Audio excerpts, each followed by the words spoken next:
The phone call that changed dinner forever. They say family dinners bring people together. But on this night, one phone call turned what should have been a warm gathering into the deadliest game of betrayal I've ever faced. I was fastening my necklace, preparing to head to my son's house for dinner, when the phone rang. It was my lawyer. His words cut deeper than any blade. Your daughter-in-law has been forging documents. She's trying to transfer your house into her name.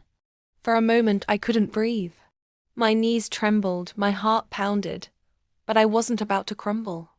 No, if my daughter-in-law wanted war, she was going to get it. I smiled in the mirror, straightened my dress, and drove to dinner as though nothing had happened. The moment I stepped inside, she greeted me with that sugary smile, the kind that hides venom. My son, oblivious, poured wine. She was glowing with arrogance, already believing she'd won. But I had come prepared. Halfway through dinner, I raised my glass and said sweetly, "I have a surprise for everyone tonight." The room fell silent as I pulled a neatly folded stack of papers from my handbag. Her face drained of color instantly. She recognized them. The forged documents. I slid them across the table. "Imagine my shock when I discovered these," I said, my voice calm but sharp enough to slice glass. My son's fork clattered against his plate, his eyes darting between us. Before she could stammer a word, I gestured toward the door. It swung open, and in walked two men in suits. Not just lawyers, investigators. They had been waiting for this moment, armed with proof of her fraud, her secret accounts, and her plan to bleed my family dry. She tried to scream, to deny, but the evidence spoke louder than her lies.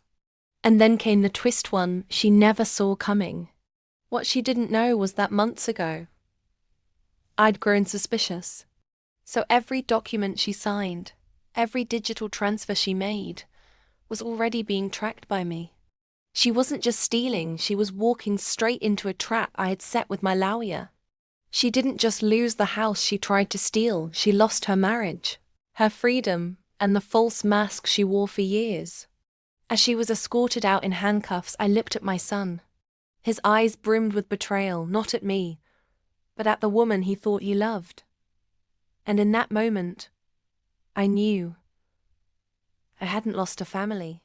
I had protected it. Sometimes revenge isn't about shouting or screaming or fighting back in rage. It's about patience. It's about letting the snake believe she's coiled around her prey only to realize too late she's been choking herself all along. If this story gripped you, just wait for what's coming next.